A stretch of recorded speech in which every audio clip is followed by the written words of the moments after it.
and welcome to my sewing room. If you haven't been here before, my name is Rosemary, and on this channel we do a lot of different kinds of sewing. We do a lot of things on my Solaire sewing machine, and I'm really sad to tell you that my sewing machine's in the shop right now. I've told you before, I work at Rocky Mountain Sewing and Vacuum, and we really encourage people when they're sewing, when their embroidery machine is doing crazy stuff, to bring it in. Let us take a look at it. I've been doing this for 20 years. I know what goes wrong, and I can troubleshoot it and hopefully get you back to embroidering. But then again, we all have those days where the embroidery machine is just like, sorry, you worked me too hard. I have to go see the doctor. And that's what happened to mine. It just kept breaking threads and shredding and just making the embroidery design I was doing look absolutely horrible. So it's in the shop and it makes me sad, but it'll be back. And we'll be back to embroidering again. I want to do a couple more videos on how to use the app on your Solaire. I did a really short one a while ago, but it didn't go into detail. So I thought maybe that might be a good idea for me to do something like that. But anyway, we always have other things to do. I still have my brother's sewing machine, and we can make something. And I am going to make this little top when I do Sew Fun in May. If you live in the Denver area, please come see me do Sew Fun, because I'm going to have a whole lot of really fun quilts that I've been working on. And I also have this little shirt. And I'll be honest, I'm not happy about the picture on this, because I think that shirt kind of drapes a little bit stiff. So I want to do this in a challis, a rayon fabric, but I also want to flip it around a little bit and change the back and kind of mess with the pattern. So let's get the fabric out, and I'm going to show you exactly what I'm talking about. Okay, so let's see what we've got here. So this is my fabric. I actually found this at Joann's, which sometimes it's hard to find really pretty clothing fabric at Joann's. It's a cotton rayon mix. So it's really soft and drapey. It's unfortunately probably is going to wrinkle, but we'll find out once I wash it to see how it works. But I just thought this was really pretty, and I'm sure it's going to work really good. And this is my pattern for the back, and the back is the part I want to change, and it has a gathering part right here that you gather, and then you stitch this closed. And I have a confession to make. I'm looking at this pattern, and I kept looking at it backwards because they didn't have the fabric part shaded, and I kept saying, that's not the way it's shaped. It's not shaped with an arm or something right here. And I had to realize, no, this is the fabric. This is where they're giving me notes on what I'm going to do with the fabric. So it's like a light bulb came on, and suddenly I realized what the heck I was doing. So anyway, what we're going to do is we are going to add a little bit of extra right here on the side when I cut it out, and then I want to make a placket and put some buttons on there. Not because it needs buttons, but because I just want buttons on it. So we're going to see if that works. It's kind of like an experiment, and any of you who have been watching me for a long time know that I experiment a whole lot trying to figure out, is this going to work or is it not going to work? And we're going to find out. So I'm going to go ahead and I'm going to cut this out, and then I'm going to show you exactly how I'm going to sew that placket in the back. Okay, so I went ahead and I cut out the pattern, and this is the back of the top. And it has this weird little part that I was trying to point out earlier that goes like this.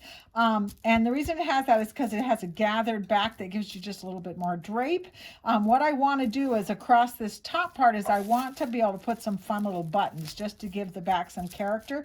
So what I've done is I've made some facings. I put interfacing on it, and I serged the edge. I'm going to sew them right here on the opening of it, and then put some buttons on the back. And the directions actually tell you to sew this closed, and I'm not going to do that. The other thing is that this part is where the gathering is, and I'm confused because I don't understand how this gathers up, and I've read the directions over and over again, and it's completely got me stumped.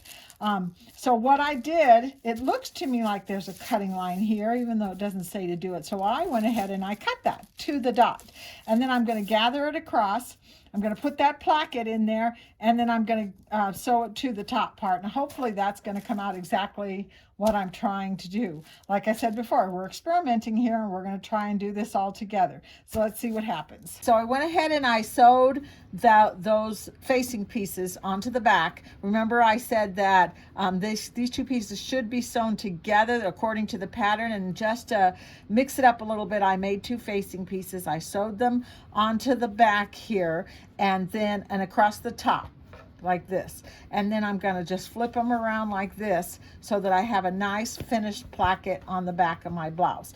The pattern tells you to put a bias strip around the neckline, so I went ahead and I sewed that bias strip right onto there. I don't know if you can see it, but I sewed the bias strip with that facing piece, so when I turn the whole thing inside out, the bias strip will come around to this side, and I will hand sew that in place because I want it to look really pretty on the other side, and I think hand sewing sometimes is the best way to do it. So then we're going to take these two pieces and we're going to overlap them, and we're going to put a pin in them right here. And then remember I told you that I was a little bit confused about whether me cutting that open was the right thing to do, and I'm pretty much convinced it was the right thing to do, because now that I've gathered it, it's going to fit right across this opening perfectly. I'm going to stitch that on there so that it looks really nice. I went ahead and I did the two shoulder seams before I put that bias strip on there so that it went all the way around the neckline. We're going to flip this over to the other side, and we're going to put the darts on the front of it and sew the side seams, and then we'll add the sleeves. And I want to come back and I want to show you how to put buttonholes on there so that it looks really nice. So let's go ahead and do that. Okay, so I'm back, and I finished this blouse completely. I finished the sleeves, and I finished the hem and everything, and I have the open placket. I'm really pleased with the way it's come out, but I want to do some buttons down the back. And I had a customer or a viewer ask me, how do you do buttonholes? And I'm going to be absolutely honest with you. I do not have a precise method of making buttonholes on a shirt. This is the way I do it. And I guess a real seamstress might yell at me and tell me I don't do it right. But see, I like these pink buttons with this fabric. So I'm going to take it and I'm going to lay them on this shirt. And this one has got to go up towards the front. This one, and sometimes I'll lay a couple fingers down and go, that looks pretty good. That is honestly the way I do it. I don't try and use any special math or anything like that, or use a ruler. I lay it down and say, that looks good. Then this is one of my friction pins that iron away so I can mark my fabric with it. I'm going to make sure I have a little tiny bit of like an 1/8 of an inch on this side and an 1/8 of an inch on this side. And I'm going to mark it like this. Now, if you've watched any of my other videos, you know that the buttonholer on your machine is going to measure this buttonhole by putting the button in it. So you'll know exactly what size to make it. But to know where to start, I made a mark right here. I'm going to put my needle right in that mark when I first start, and then the machine will go backwards. If it doesn't come up to this mark, I don't care, because I know it's going to be the right size. Just as long as I start each one where the bottom part of the mark is, then the buttonhole is going to go where I want it to be. And then I'm going to be perfectly happy with the results. I'm going to do this with white thread so the buttonholes don't take away from the buttons, which is the main part of this blouse that I want to really just pop on the back of the shirt. So I'm going to go ahead and do that, and then I'm going to show you what the whole thing looks like completely finished on my mannequin. And I'm back. And the blouse is completely finished, and I'm very pleased with the way it came out. I've already put it on. I actually like the way I look in it. It's a very nice soft blouse that drapes really nicely. I did go ahead and stitch the neckline down. I know I said I was going to do it by hand, but I thought I would give it a try on my sewing machine with a top stitch, and I did like the way it ended up with the bias binding around the top, and it drapes really pretty. But the important part was the back, remember? So let's flip it around. And here is the back of this blouse. It has the little gathered edge, which came out really nice considering all the struggle I did trying to figure out how the pattern would work. And I put the bright little pink buttons on the back. They are not evenly spaced, but I'm not going to stress over that because I like the way the back looks and I think it's really cute. So the effort was really nice. Like I said, I'm going to show this in Sew Fun, so if you come to Rocky Mountain Sewing and Vacuum, you'll get to see the blouse, see the way it came out.